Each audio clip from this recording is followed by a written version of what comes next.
You have now arrived at Stadium and Gale. The snap, the kick, it's been blocked again! Oh my! It's been blocked again! He's going to heave one deep down the field. It's going to be to the goal line. It's going to be gone! It's a touchdown! And the Gators have won the game! Tyreek Cleveland! Oh my! I can't believe what I just saw! Dropping back to throw, pops and fires the ball over the middle. It's Murray! It's Murray! Got a touchdown! Murray got a touchdown! Oh man! Murray's got a touchdown! Hands it off to Harvin. He comes back. Say goodbye. Ahmad Black, in his final game as a Gator, takes it all the way home and sends Urban out a winner. You have now arrived at Stadium and Gale.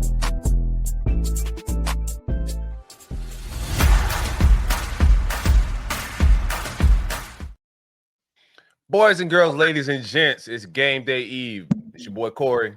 It's Dan. Delatory. And your boy Jay Scott 25. What it do? What's good, y'all boys? What up, 2-5? Yes, sir. Nick is driving to Baton Rouge, so if his audio is a little askew, that's why. Well, it's game day eve, boys. Yeah, Game man. against LSU tomorrow night, 7 p.m. How Under you the feeling? lights. How you feeling? Are you bounced back? I know that's the name of the episode we got here on the stream. Are you bounced back? We're hoping to bounce back. I'll be cheering. Gotta Cheer. I gotta do my part. Yes. Do my part. Yes. I'm gonna be a And I don't want to five-star just be negative, you know. All-American fan over here, bro. I lay bricks. I get a brick every year for being an All-American fan, Dan. That's right. you wear the brick proudly, guys. It's good to see you. It's gonna be a fun show. We're gonna welcome Joey Ivie in not too long to do our game day picks and just kind of talk a little bit with him about his time at UF, etc. But as always, this show is sponsored by the Dicus, Burke, and Lewis Law Group. Again, if you are looking for a law practice that used to fight on the side of insurance companies, now fights against them for anything property, insurance related, pipe leaks, water damage, wind damage, hail damage, anything related to hurricanes, hopefully not a big issue this year, sinkhole damage, etc. They are the people that you want to call. Again, you can give them a call at 727-258-0043. You can visit their website at Dicus, Dicus, Burke, Burke, law.com. Again, that's a Dicus, Burke, and Lewis Law Group for anything related to property and insurance claims. Again, Dicus Law Group, 727-258-0043. All right, guys, the Gators head to Baton Rouge for another night game. LSU right now is 2-0. The AP poll has them ranked third nationally. They're only allowing 8.5 points per game, which is 13th nationally, holding teams to just 44 rushing yards per game. They've played Clemson and Louisiana Tech. They held Louisiana Tech last week to just 154 yards and 7 points in that game. Garrett Nussmeier is their quarterback. Their leading rusher is Caden Durham, and their leading receiver is Aaron Anderson. Guys, let's get into the game a little bit. What are your thoughts on this game? Yeah, man, I think this is going to be a real tough matchup for us. We're going into a hostile environment. We kind of know how this stadium is, and we kind of know how this game kind of goes for us rivalry-wise. But my only worry is that this was a young team last year that we necessarily didn't really struggle with, but they gave us a good game until the end, and we managed to pull away last year in the end. But this is a team coming back with a lot of returning players as well as we have. I'm just hoping that maybe we be able to stretch the ball downfield and be able to get our receivers going this game. I think it was Elijah Badger last year had over 100 yards receiving on them. Yep. So I'm pretty sure we have guys capable of doing what he did last year. Hopefully we can repeat that and make that go. We got year 2, Jaden Ball. Maybe he can bust a 100-yard game for us against them tonight. So that's just my hopes, man. I think they have a returning team, and so do we. So at the end of the day, it's our guys versus theirs. We can't sit here and just tuck the tail and say everybody else is more talented than us and just kind of be scared because of our coaching or whatnot. I think we need to go out there and play ball and just let it hang, man. These boys need to go out there and have fun. This is a type of game where you just are playing for the name on your shirt, not the one on the back. Kind of you playing for this logo in this game. And just kind of make a name for yourself in this game because it's always going to be remembered. Yeah. Well said, Jordan. Like, not to repeat anything he said. The most important game. Every game going forward is going to be the most important game of our season. But from a momentum standpoint, keeping the locker room and everybody engaged, I think this is a very important game going on the road. We beat LSU last year. LSU defense is going to be, they're top 10 and not giving up explosive plays, right? I think that's and we've struggled with getting explosive plays. So I think the key for us to be able to win this game is to get explosive. They don't have to be just in the pass game, but run game, pass game. I think we need chunks of yards. I think we need to get more possessions. We're like ranked 118th, and I think play per second. So I think we need more offensive possessions. LSU doesn't run the ball well under Brian Kelly. So I think we can make them one-dimensional. That's ideal on the road, is to take the run game away from them and then just make them one-dimensional. When Garrett Nussmeier got one-dimensional last year, we ate off of him. But we're going to have to play tighter coverage with the corners. The 8-10-yard cushions, I don't think you want to give LSU wide receivers free releases, all this game. It may work the last 2 games, but going into SEC play and guys that can stretch the field, we're going to have to disrupt some routes. Billy's going to have to hit the wide receivers, too, on the offensive side of the ball. We can't come in here trying to play 12 personnel. We're on the road. Trying to play it close to try to see if we can put it off at the end is just not a good strategy, considering the predicament that we in season-wise. And they coming in as the hotter team. They got a signature win. We can look at last week. They struggled a little bit. Man, they beat Clemson, who was a top 5 matchup at that time. So they're 2-0, looking like a playoff caliber team. So the pressure's on us. Let's see if we can deliver. Yeah, only 2 plays, Corey, like you said, only 4 plays this season, over 30 yards for the Gators. Nick, what are your thoughts? Yeah, this is – I almost don't know if this is the game that you want to, run at a higher tempo, Corey, and, run more plays. I think you'd want less drives if you're eating up clock. Long, sustained drives kind of take – the energy out of a stadium. Jordan already mentioned how hostile it is. This is, for me, it's the Swamp and Death Valley. It's like 1A, 1B. I've been to Tennessee. I've been to the Bryant-Denny. This is one of the best venues. Listen, you give those people are probably already tailgating right now at 10:15 on a Friday. I think it's you want to try to sustain drives and probably limit the number of possessions for both teams.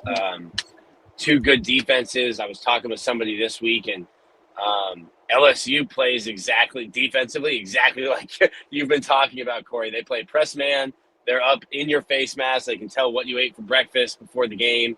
And that's an area where if they're going to do that, that's a coverage that DJ was able to be successful in last year, hitting deep passes. The 2 teams that Florida's face have been like cover 3 shell, making him kind of throw those intermediate passes. LSU's going to challenge you. That's just the way they are defensively.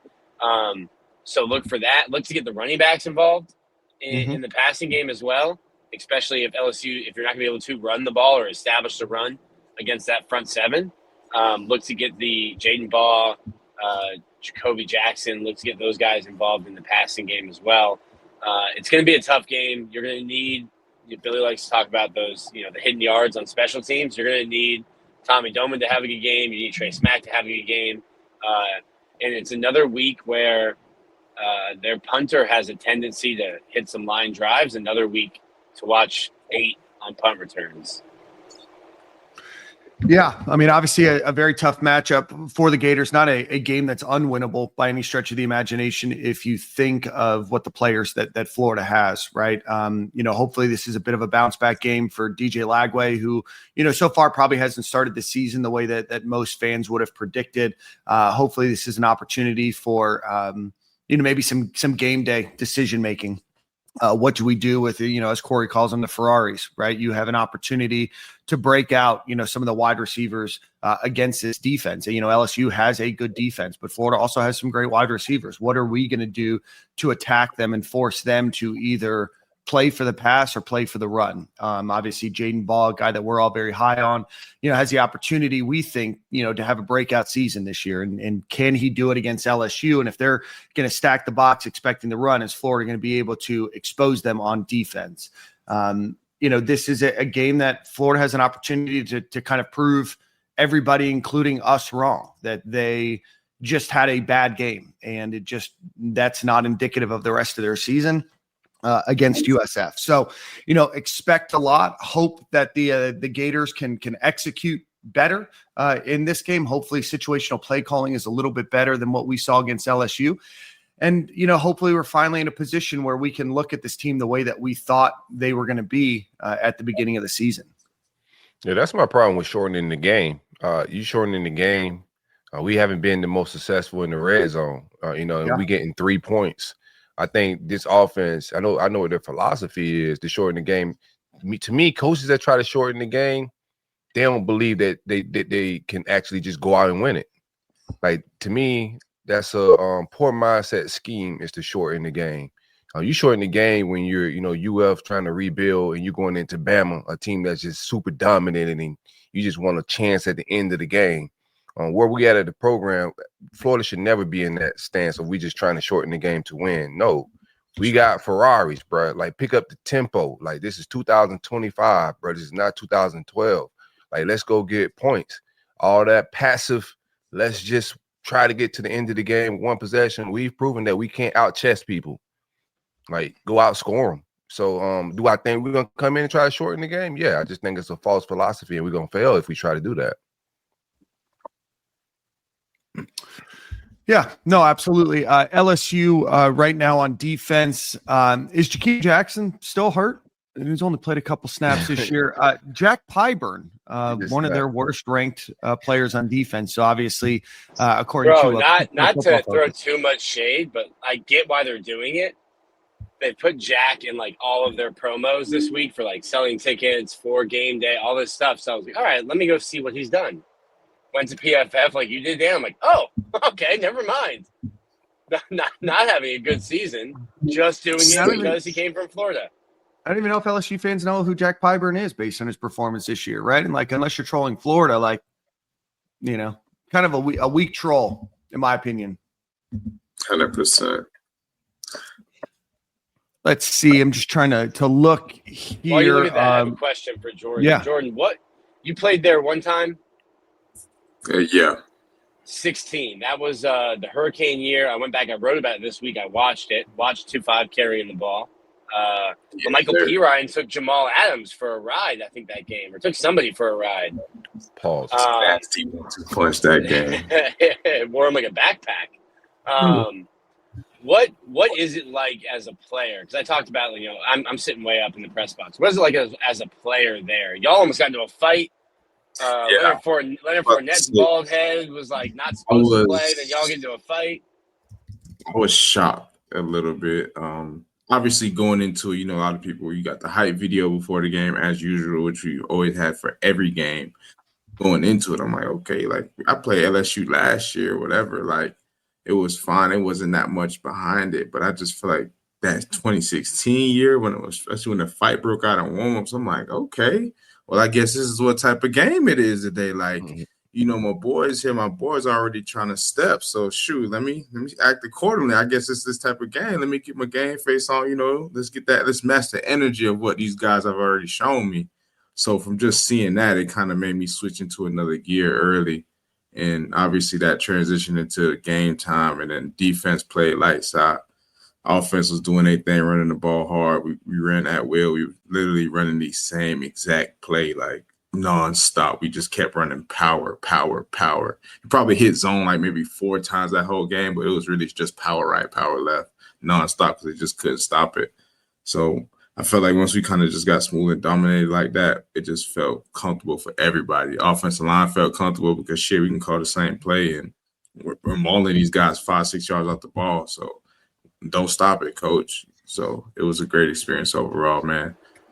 Over here gassing up the running game, completely forgetting about Gator legend Austin Appleby hitting a 98-yard pass to Cleve. I was talking to Cleve at practice. I'm like, what is that like? Because, like, you shook a guy off at, like, the 30. And then you look up, and there's nothing. There's just 70 yards of grass. I'm like, how do you not, like, freak out or trip? He's like, bro, he said that was one of the top 5 experiences of his Gator career. Nah, for real, bro. I was scared too, because I'm like, Austin, please don't get hit in this end zone right now. I'm running a swing around the end zone like ain't nothing back here. Don't throw it to me, because this is a dude right in front of me, and don't get sacked. He took that one-on-one ball with Tyree though, and Tyree threw off. I think it was Dante Jackson. I think he's still in the lead. He threw him off and hauled behind all the way 90-some yards. I'm like, wow, this is what we doing right here. I love it. Well, finally, before we welcome Joey Ivie, LSU has 4 sacks on the year on defense, 0 fumble recoveries, just 1 interception on the year from Mansour Delane this season. So ultimately, Florida finds itself in a bit of a challenging game mentally for them. Physically, there's an opportunity here. LSU has looked good on defense, maybe not the same high-powered offense that some people were expecting out of Garrett Nussmeier, but an opportunity to prove the haters wrong. With that, we are going to welcome former Florida Gator defensive tackle from the University of Florida, and then played in the NFL for a number of years, Joey Ivie, to the program. Joey, how are you, my friend? I'm doing pretty good. Can you guys hear me? Yeah, we got you. What's going on? Good to be back with you guys. Well, Joey, I'm sure Jordan told you we're going to play a little bit of buy or sell. Sorry about that, Corey. Jordan, what's good, man? What's up, baby? No, you're good. Jordan was one of my favorite teammates. Always smiling, always positive. Yeah, man, I loved you and Andrew. Y'all my boys.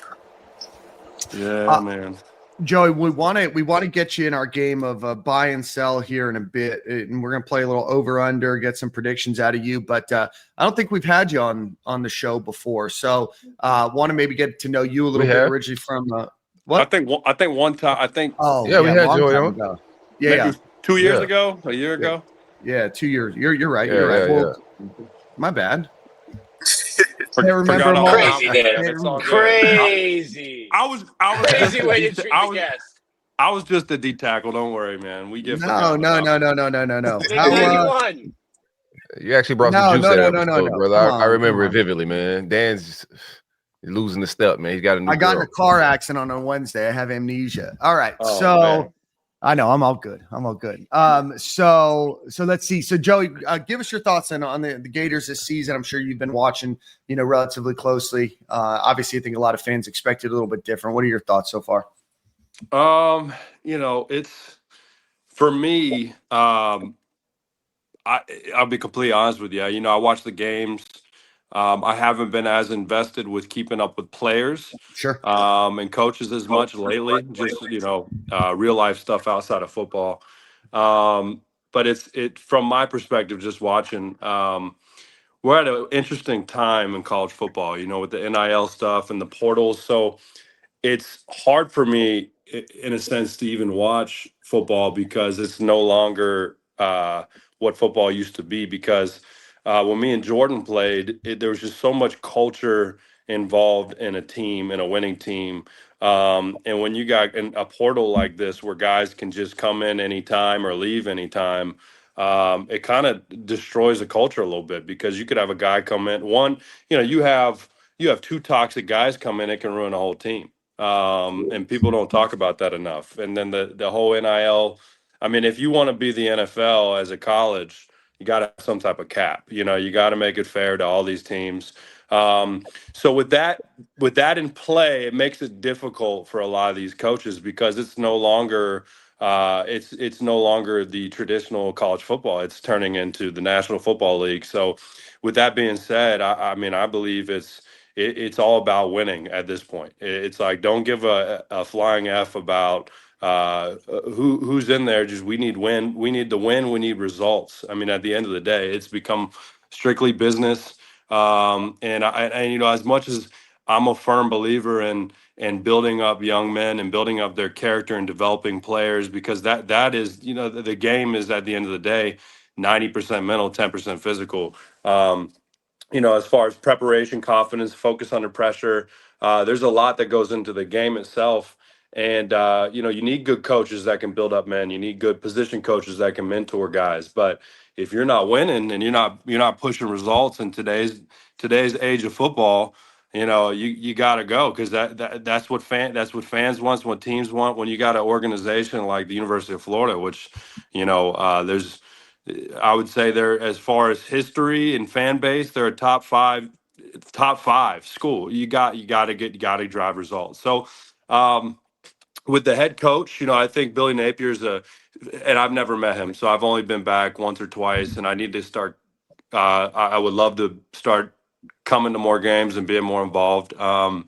It's hard when you're done with football, because it's like Jordan could probably talk about this. When you get done with football, you don't want anything to do with it for about a year or two, because it's hard to watch it. It's like you work so hard to get to a goal, right? And then it doesn't. Sometimes it doesn't work out, whether that's injuries, depth chart, timing. A lot of times the league is all about timing. What draft class you came in, when you were on a team, you had an opportunity. Were you healthy?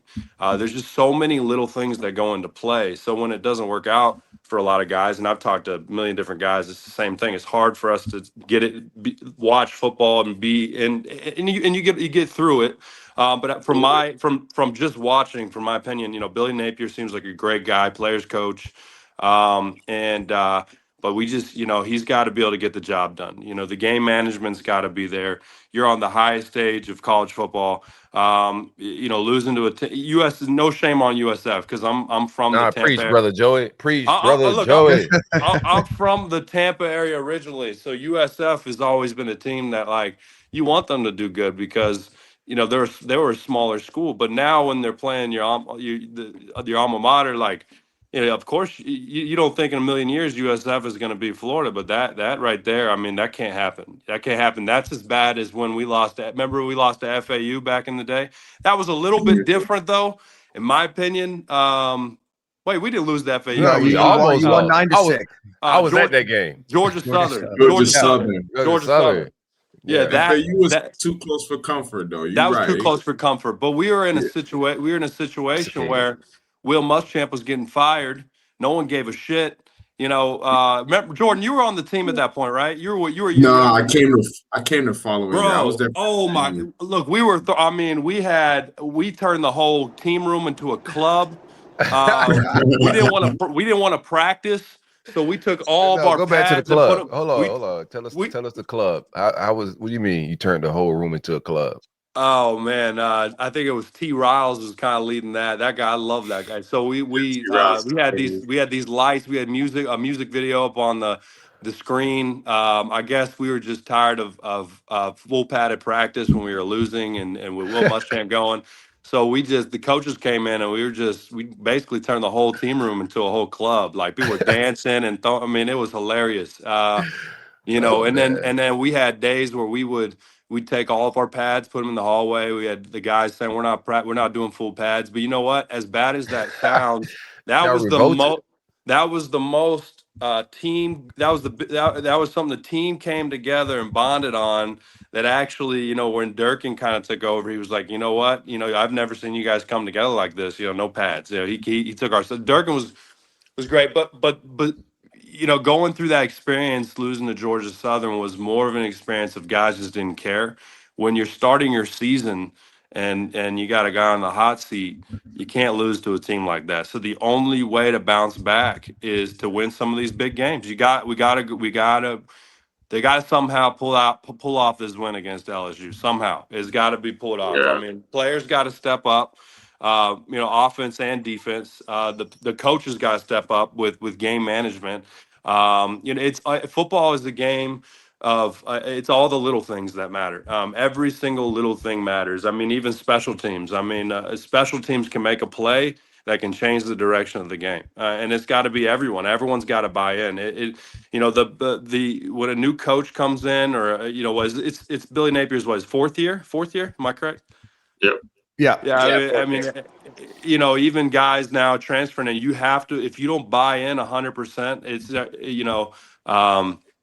not going to work out. And then we got to have some discipline. The penalties and stuff that I saw, a guy spitting on another player. I don't care if he got that from, watching the whole deal with the Cowboys Eagles. Like, that's unacceptable. I mean, you got to have discipline, guys. I mean, it's a game of inches. I mean, just like when we played LSU back when it was was it 16-10? 16-10? It's a game. That's a great example of the game of football. To clinch the East. I mean, 16-10. We made that stop, but that's a great example of one player, one person not doing his job and not doing the right thing, and we lose that game. 100%. And that's what these SEC games will come down to.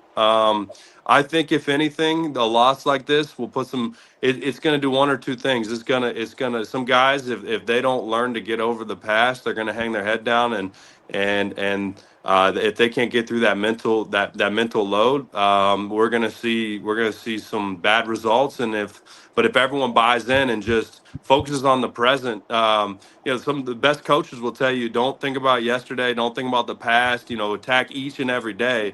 And I use that with my everyday work now, because if I get stressed out about what my goals are, or what I'm going to do, or thinking about what happened yesterday, I can't be the best version of myself today. And that's how these guys have to be. They have to be the best versions of themselves. Like, it's when that LSU game starts, they can't think about USF. They got to think, they can use that as motivation, but this is make or break for them, these type of games, and it's interesting enough because Nussmeier, his son, I remember when he was Jordan. You remember his son? Dude, it's wild, man. That's how you know we're getting old. You see a starting QB at top QB in the league. I remember when he was a little kid. Yes, bro. When I saw him playing last year, I'm like, is that really Coach Nuss's son out there? Oh my gosh! I'm like, what the heck? Right. I mean, obviously, I knew he was going to be a baller. I knew he was going to be playing ball, but I just didn't think it was coming this soon. It definitely made me check, like, dang, I guess I am getting that old, huh? Right. Right. All right, guys. Go ahead. We got the hardest schedule in college football right now, so it's going to be all about mental toughness for these guys. Next man up. Someone gets injured, next man up, and there's a lot of pressure on these coaches because game management is a big part of it. Look at some of the best teams I was a part of in the league. I was a guy that bounced. I was fortunate enough to get tons of opportunity because I had the potential. But the guys, the best organizations like Kansas City Chiefs, I was with that team for about 2 years. The locker room was incredible. The culture was incredible. The coaches were students of the game. I mean, the game management was amazing. It just goes to show culture is what is going to make and breaks teams. Yeah, talent is a must, and that's obvious. So you got to recruit the right guys. You got to get the right guys in the building. But if you don't have the culture and the guys that buy in, you're not going to go anywhere. Some of the most legendary coaches, they had a standard, and the players had to they had to buy in, and they had to be part of that standard. If not, get them the F out of there. They're not part of it. It's a cutthroat business at this point. When you're a top team like this, it's a cutthroat business. If you don't want to be here, transfer out. You got to have that mentality, especially with college football changing. All right. Well, let's get into the show a little bit. We didn't announce Caleb Banks will be back this week. Trayon Webb, Dallas Wilson, LJ McCray, Michael Caraway, Fletcher Westfall, and Scott Isaacs are out of this one. But Joey, we're going to play a little over-under here, or a little buy or sell as we go on. So we're just going to go round table. So you're going to give us your thoughts. But we'll start with you, Nick. DJ Lagway, over under 225 yards passing. Yeah, we talked about LSU's run defense, and LSU likes to play that press man. Give me over. It's been a slow start, but give me over. Okay. Jordan. Yeah, I think I'm laying with the over here, man. I think he turns a new leaf this game. Like we mentioned earlier, he had a slow start, I believe, because of his banged up training camp. So maybe he has 2 games under his belt now. Kind of feels a little bit more comfortable with his reads, maybe feel a little bit more comfortable stretching the ball downfield. Who knows? Maybe one of these screens actually pops for us today and it can make his stat sheet look pretty. Either way it goes. Right? I'm on the over either way. The law of averages, Jordan, if you throw 40 a game, one of them has to hit. Come on. We got so much skill out there. It got to pop eventually, fellas. Hopefully it's this game right here. That's what I've been saying. But it's not totally how the law of averages works, Nick. But Corey, you go ahead. I go over. Hopefully he can clean up. He left some production on the field and missed some reads last week. So hopefully they jumped in the film room, cleaned some things up, and we can, double back down on some of those throws that we missed last week. So give me the over. I'm going to go over too. Joey. So I actually, when I got to go, I think it was last year when I went down, I think we were actually traveling back to Tampa. Stopped at UF. I actually got to meet DJ, and wonderful dude. You could tell he holds himself to a certain standard. Very humble. I think I'm with all of you guys on the over. I think as long as he can keep his head up mentally, because that's one of the most mentally challenging positions on the field is QB. If he can keep have that mental discipline, and I hope they got him with some of the greats have a sports psychologist, and I think that's a big part of the game. Look at Brady. All of these guys, all these greats, they have somebody working on that mental side of the game, getting over mistakes. If he can keep his head up and not, and like I said, just focus on that game and be the raw talent, pure talent he can be and lead that team, absolutely over. Absolutely. Perfect. All right. So we got 5 overs there. Jaden Baugh, 100 yards rushing in this game. Nick. I'm going to go under just because of LSU's rush defense. I need him to get, I think, at least 76 for my 1,000 yards on the year. Stay on pace. Under, probably in the 80s. Okay. Jordan. I'm over all day, man. My boy about to go crazy. For running backs in Jordan, we need to add 50 yards to any over-under. Yeah, I got to have a whole different number. Because 100 ain't enough. We go for 100 every game. Especially if they give my boy all the carries he deserves this game. Hopefully there lies the problem. Yeah, I'm about to say, hopefully they saw what's been chirping on and they want to please the fans and giving Jaden Baugh the ball more. So if they do that, I'm definitely confident he'll break that. But if they snub him like last game to where they're giving him half the carries he deserves, it's definitely up for grabs then. But I'm laying with the over, like I said. Okay. Corey. Over, man. I just think they, the coaches ran into some common sense this week, in preparation. And, a guy that's probably one of the best running backs in the country had 50 yards the first drive and kind of disappeared.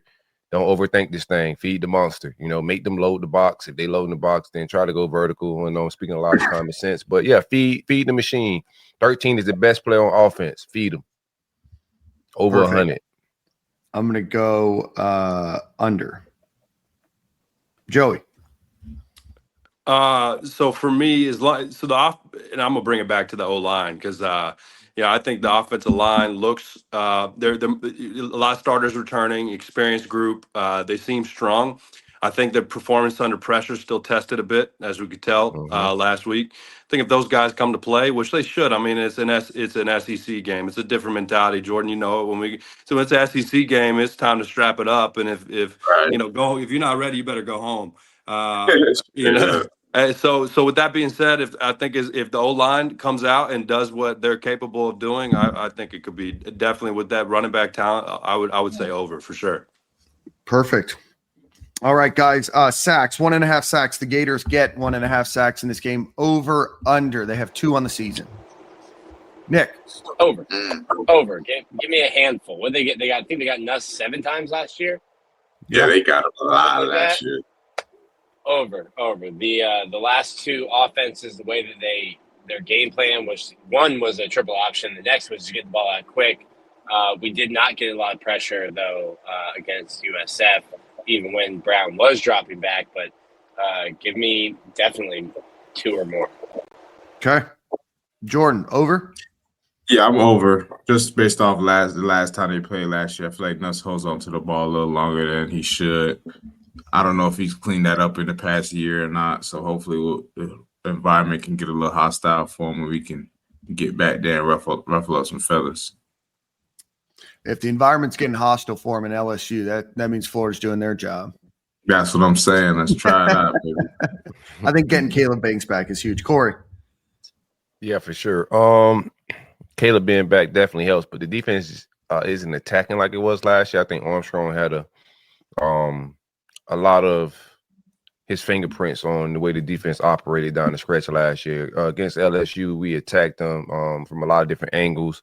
I just haven't seen us attack like that this year. You know, the pass rush just hasn't been there when quarterbacks do drop back. I'm gonna go under until I see this defense lives up to what that front 7 can do, or the front 4 more in particular. Banks being back, he could draw some double teams and free up some other people, but for right now, defense isn't playing bad, but it doesn't look stylistic the same as it did towards the end of the year last year. So under. Correct. I'm going to go over. I think Caleb Banks coming back is going to be good for that defensive line, hopefully. Joey.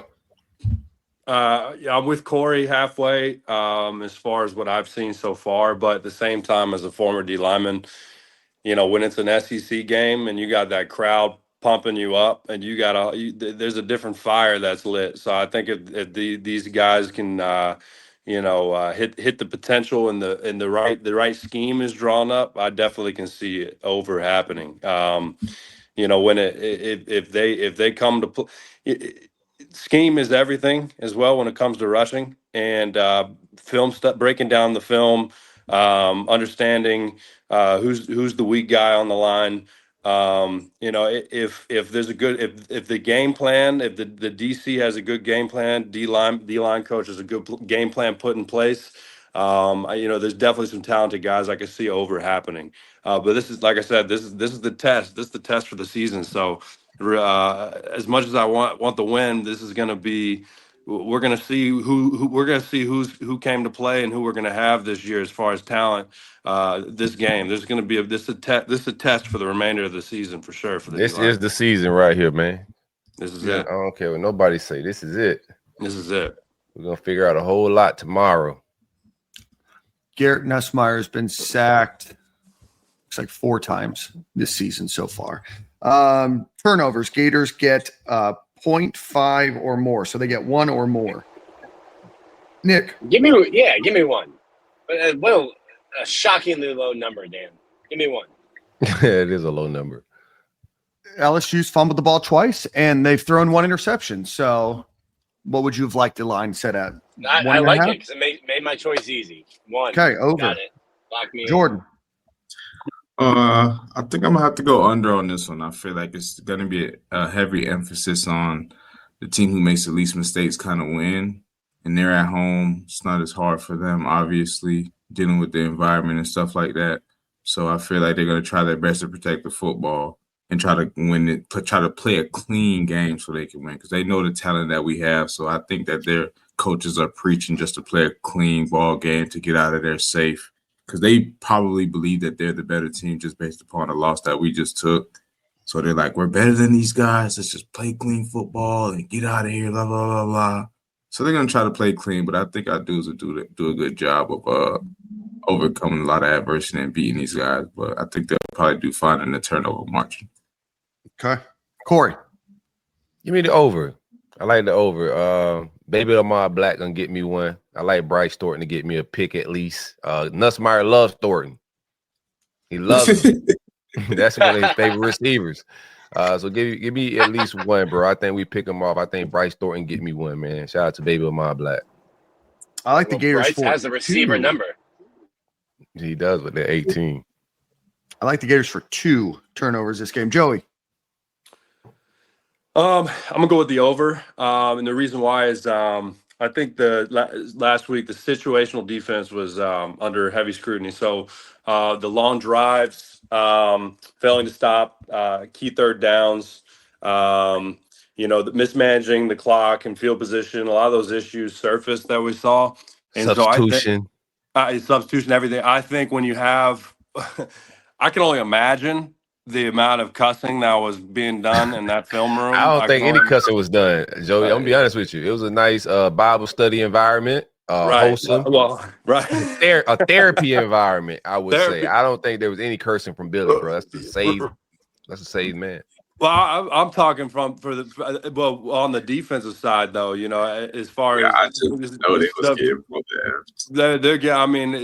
the film was probably there's some stuff on that film that I know for a fact. I mean, breaking it, players are gonna get. When I played, you get fucking called out. Excuse my language for stuff that you're gonna get cussed out on the field. You're gonna get called out. You're gonna in front of the whole defense, and you're gonna sit there and be like, "Dang, I let my whole team down." So somebody's gonna come up with a play, because if you don't have if they're not pushing situational defense at practice, and if a player doesn't realize, dang, like me not knowing my shit is gonna let the guy next to me down. And last week was a good example of it. You mess up because you're out partying, or you're too lazy to get in the playbook and study your film and take the extra step to know your stuff. You're letting the guy next to you down. This is a team sport. That's called being a selfish player. When you're not, there is no excuse for being misaligned. There's no excuse for not knowing your playbook. I can't stand those guys. I can't stand guys that don't know their stuff. It drives me absolutely crazy. You have one job. It blows my mind when guys can. It's one thing if maybe somebody has a lower IQ. I get that, and no shame on that. So you got an accountability partner for it. But you play an SEC football. You can't be messing up. I mean, in the league, you mess up, they're cutting you. You can't. We're playing SEC football. You got to be in that playbook. And with that being said, I think over. I think these guys are going to come out. And if not, these guys are embarrassed. Think about it. You lost to USF. You're embarrassed. You got to let that inner dog come out against LSU. So I'm going over. Joey, was 25 a film rat? Did he know his pass pro responsibilities? 25. That's Jordan. Oh. Are you talking about when me and Jordan play? Of course. Of course. Just making sure Jordan was making sure Scarlett was watching film. Jordan was I was the best pass blocker we had. Jordan was a student of the game. Jordan came from a good program too. Jordan was at St. Thomas Aquinas. About to say that. Yeah. Jordan came from a good program, and Jordan knew his stuff. Jordan was always a smart guy. Jordan, you're coaching too now, aren't you? Yeah, I'm coaching right now. Yeah, they see they don't. You gotta be a smart. If you're not smart, they won't bring you in. So Jordan's a smart guy. Jordan knows his stuff. Would either of you have Eugene Wilson trying to block a defensive tackle in your schemes? How big would your eyes get, Joey? How big would your eyes get if a 5'11", 180, 90-pound receiver, the ball is snapped, and all of a sudden the guard and the center are gone, and all you see is a slot receiver in front of you? Heaven. I'm trying to think what Rump used to say when there's if it smells like shit, it's shit. Rump had a lot of saves, dog. That's profound. It That actually is so profound. Let me take that back. It was not Rump that said that exactly, because Rump did not curse. I've never heard Rump say a curse word in his life. So let me take that back, because I don't want to say that, because Rump is an amazing guy. I've never heard him say a curse word. So if it smells like crap, it's crap. That's probably what he said. So okay. All right. It hit better with shit. I'm gonna be honest with you. All right. DJ Lagway's been sacked 3 times this year. LSU obviously has a good defensive line. Do we think DJ Lagway or Tramel Jones, who's ever playing at quarterback throughout the game, gets sacked more than 2 times? And we might have a change at right tackle this position or this year. Go check out Nick's information if you want more. Nick, what do you have? Gators allow 2 or more sacks. Yeah, I think I'm going to go over, but I think it'll be right around that. I just think LSU is good.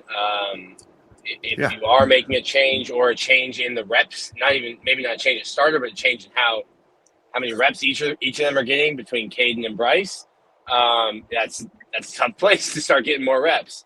A lot of the sacks are more on holding the ball or being indecisive, which I think is coming with what we said on Monday of DJ kind of looks like a football player who hasn't practiced football in 9 months, because he hasn't. I think he gets better in that aspect as every game, as he gets more reps, more live reps and experience. I'm going to go over 2. We'll say Florida will sack Nuss more than DJ will get sacked, but over 2. Okay. Jordan. Yeah, I think I'm riding with Nick on this, man. I feel the same way, especially with us changing our offensive line for this game due to, the not being productive at that position. So between that and Lagway kind of knocking the rust off, I feel like LSU's good enough to get to. They got guys on scholarship too who are really well at defensive line. So just got to give credit where it's due. I think it'll be a good game overall, but they can definitely get 2. Okay. Corey. Yeah, the next 2 weeks is going to be a real test for our offensive line. I think these are the 2 best defensive lines we're going to face this season between LSU and Miami, 2 very talented fronts. I don't trust our offensive line until they show me better, especially in pass pro. I think they're better in run than pass. I'm not going to believe it, so give me the over. Okay, I got over as well. Joey. I got over. Same. I feel the same way. Corey, same thing. LSU historically, they've always got a pretty good defense ready to play. Same thing. I mean, until they're tested and prove themselves. If I'm a betting man, I'm saying over. Right. All right. This is a fun one. The Gators call 1 or more timeouts in the game after coming out of a timeout, a TV timeout, some sort of stoppage in play. Nick. Yo. 6 opportunities. 6 opportunities over. Yeah. I'm definitely going over. Might even go double over. Jordan. Yeah, I guess I got it wrong with the over. Hey, it's the law of averages, Jordan. That's how you use the law of averages, Nick. Corey, over. Joey. Over. Yeah, I didn't even get my opinion. You just know it's over, right? Yeah. Getting a timeout, we already annoyed of the commercial breaks and the timeouts, whatever they have going. It's just a lot in college football these days. And then Billy come out of the commercial, and then we go right back to a commercial. I'm like, come on, bro! Let's get this third down out of the way. ESPN loves the Billy Napier called football game. I'll tell you that much. It's a 7:30 ABC game. Mickey Mouse is paying so much money to be able to play these games. The commercials will be egregious on Saturday. Yeah, I'm looking forward to it being over at around 11:15, 11:30. All right, let's pick who's our leading receiver this week in terms of yards. Last week it was Eugene Wilson. Nick. BB3, that's my guy. Okay, he led on week 1. Jordan. I'm rolling back with my boy VB3. I think he's gonna have another great game and do his thing. Corey. Give me Eugene again. I like it for Eugene again. I think it could have very well been Vernell if he would have came down with that one pass. Yes. So it's going to be close. Yeah, I'm going to go with Eugene Wilson, myself, and then Joey. I would say VB3 as well. I think consistency definitely seemed a little shaky. But I mean, like I said, I'm all about the mental toughness. So, his coach grabs him and it feeds him I'm big on mentorship. So he feeds him not just the right coaching points, but guidance and mentorship. He's gonna have a game. That kid is talented. Oh yeah, he got the best mentorship. He got the lineage, Joey. Like Right. Pops got his mind right, so I don't think He's gonna get his mind right. Oh yeah, for sure. He's got Pop, he's got Grandpa, and then Billy G. Being around practice now, Billy G is awesome. Had never really seen him talking with his. Had never really seen him talking with his room, but over the course of fall camp, like Billy G's a guy. Sure. All right. We're going to do a pick of the game, but do we think the Gators cover the 7.5 point spread? Nick? Yes. I hope so. I hope so. Jordan? Yeah, I think we covered this spread up, man. I think Florida usually thrives as an underdog. So I think we covered this spread up. Corey? Let me be positive, man. It's been rough 2 games, man. Yeah, I think we covered the spread. Okay, I'm going to say no. Joey? That's a tough one. I'm gonna be positive here too. I'm gonna say yes, even though part of me is wants to say go the other direction. But I'm gonna say yes. I don't got it in me, bro. I'm gonna be honest with you, bro. Right, right. We're going to release standings, Joey, so play with your brain, not with your heart. You know what I mean? All right. Come on. Put on a brave face. They can't say you're not a ball knower, bro. You played at a high level, so don't worry. Just get your All right. What can a fan tell you, man? All right, so this will be the last one. Who wins the game outright, LSU or Florida? Nick. Over the last 20, Florida is 7-13. 1-8 in Baton Rouge. Last 15 since Tebow, 4-11, 1-6. And I don't think the operation the last 3 years has traveled well. It's traveled like milk in an unrefrigerated car across country. LSU. Okay, Jordan. Based upon hearing those numbers, that kind of don't let them sway you. Think with your heart, not with your mind. Well, if I'm thinking like that, Gators by 1 million, baby. Come on. By 1 million. Hold on, let me. You guys to do 2 opposite things. All right, Jordan, you got rid of your dreads, man. Oh yeah, baby. These things out of here. No more Look roster. at Jordan. I didn't even. I had to zoom in to see that. That's a different Jordan. Yeah, man. Yeah, had to clean it up and everything. For the new phase in life, man. I had to clean it up. Looks good, man. I got the 2 sharp kids. cut. I gotta get my grown man vibes, you know. If he's walking in the locker room with lone locks, they ain't gonna know if he a player or a coach. Exactly. I still already a mistake for that. Jordan went from Rasta to military general. Joey, I asked him a couple of weeks ago, what was the helmet size difference once he cut the dreads? He said 2 sizes. Oh my Definitely 2 sizes. Right, them dreads was thick, dog. Oh my goodness. Jordan, who do you have? LSU or Florida? I'm going Florida. Okay, Corey. Man, I'm gonna go Florida because if it isn't Florida, then it's over. We get these boards fired up, man. Coaching boards on deck. So I win either way, right? Give me Florida. I win either way, Jordan. It don't matter. That's real. My coaching board graphics are already made. I'm going LSU. Joey.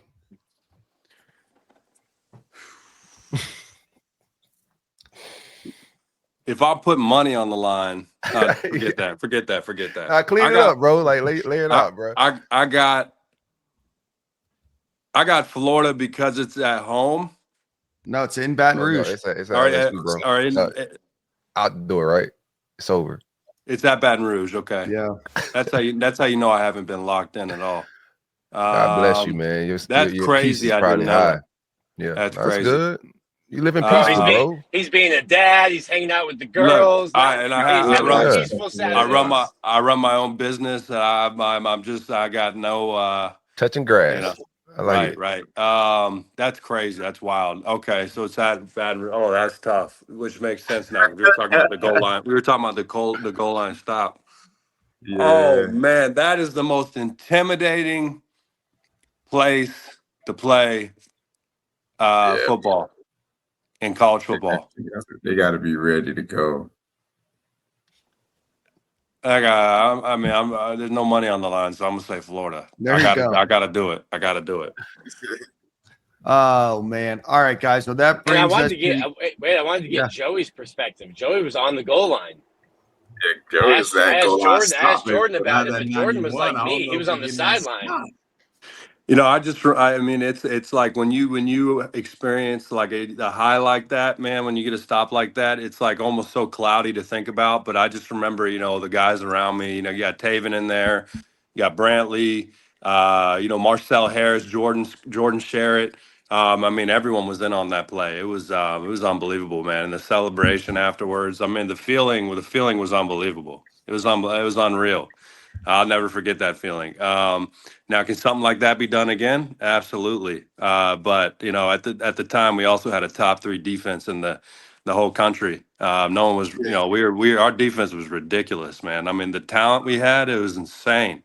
Yeah. So, buddy, Jimmy Mack walked into that building with an NFL defense. Think about it. Our whole starting defense went to the league and the backups. Muschamp does not miss, bro. His hit rate was absolutely crazy on defense. The problem is he would have 6 safeties in every class, and all of a sudden you're like, wait, why do we have 4 offensive linemen? We can't even have a spring game. Well, look at what he's done. Look at what he's done in Georgia.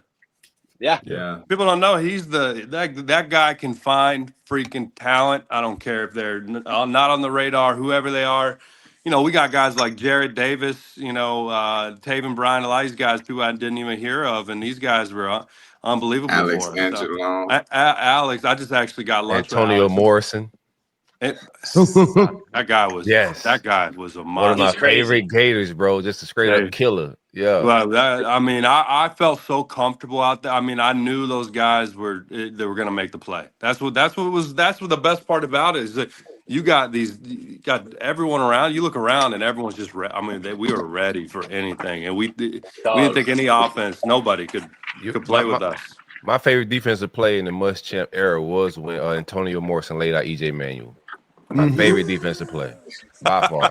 True freshman year coming downhill with straight gangsterness, bro. Like that was crazy. I jumped in my damn on my couch when he did that, bro.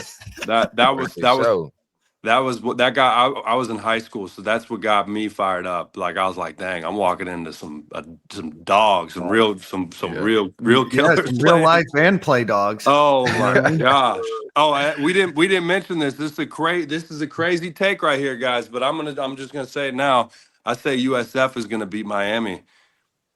That's crazy. I don't think so, Joey. Yeah. I'm gonna put it out there, and the reason why is because if USF beats Miami, which common sense is gonna say absolutely not, it's gonna make us look 10 times better. Even though we lost to USF, that's why I'm kind of hoping for them to have a great season. I'm hoping for the sake of us as the Florida Gators that USF somehow beats Miami, and people are gonna back off a little bit. Wait, USF, they come. I do think USF has some talent and they're coached very well by Alex Golish out there, But I think Miami offensive line, they play so sound. I just think they're gonna dominate it in the trenches. I think that's why I said it was a crazy take. Yeah, Beckett's gonna have time to throw. They're gonna have holes to run through. It's just gonna look like a 4 or 5 year program. Yeah, and then now it's gonna be 40-7. Watch Miami. I do think though, even if they lose to Miami. They're going to clip that take, and you're going to see it all over social media, Joey. Right. Oh, for sure. Miami's definitely listening to this. I don't have X anymore, guys. I was banned. I was suspended, and like 3 years ago. Oh, well, Elon Musk, bag. You can say whatever you want these days. Come back.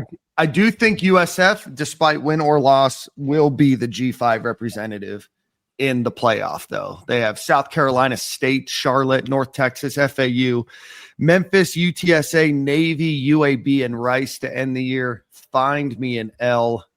I can't. I'm gonna put Alex on my board next week. My Your alleged board? board. Okay. I might have goalish on it. We'll see. Well, that wraps up the show. Joey, thanks so much for joining us today. Hey man, thank you for having me. It was good to talk Gator football. It's been a while. As you could tell, I didn't even know if we were playing home or away. So I've been a little out of it. But I'm man, it's Jordan, you could probably understand this when you put so much heart into something that it becomes a part of you in your life forever. So it's like, now I'm at the age where like, I need to be more involved. I need to be more invested into, a team, a university that changed, altered the course of my entire life. I positively. The experiences, the memories, what we went through. It's a huge part of your life forever. So, yeah, gotta get back into it. I appreciate you guys having me on here, Jordan. It's always a pleasure to see you, man, and Corey. You came. Hey, you back in state? Where you living at? You back in Florida? You back home? No, I'm in Atlanta, North Atlanta, about an hour north. I drove. It's crazy. I drove down for the Florida State game last year, and I drove back the same night. I didn't want to stay. I want to get back to my kids and everything. Actually, KT was trying to get me to stay, Jordan. Oh God! I was like, I love KT. I'm like, KT, you're gonna get me in trouble, man. I know myself. I don't want to overindulge and do something stupid, drink too much. Yeah, I'm out. I'm out. I'm out. No staying in Gainesville for me. Love it. Well, you think boys, you gonna make it up to any game this year? You got any plans to make it to a game this year? Yeah, I want to get down to a game. Actually, I talked to Caleb Brantley. Y'all should get him on here at some point. Sure. I'm proud of Caleb and where he's at. He's really. The amount after catching up with him I talked to him for like 2 hours, 2 months ago. The amount he's matured as a person and grown up. I'm proud of where he's at right now. And we were talking about trying to meet up for a game at some point this year. It's going to be tough. I'm not going to lie. If we end up losing to LSU and a few games, I don't even want to say it, but it's hard. It'd be hard to go down to a game when we're going through a losing season, but still showing support is support at the end of the day. Being there. And it's hard. Those coaches don't want to lose. People don't want to lose their jobs. That's their livelihood. That's one of the hardest things to be as a coach. Yeah, man. But I would love to try to get down for a game. I would love it. That's why you got to hire an offensive coordinator, Joey. Right. It's a cutthroat business, man. It has to be. It has to be at that level. If not, go coach at a smaller school. Right. You can't play around. So. All right. Well, that wraps up another episode of Game Day Eve, again presented by the Dicus, Burke, and Lewis Law Group. Give them a call at 727-258-0043. Thank you so much, Joey, for joining today, and we will see you guys next week.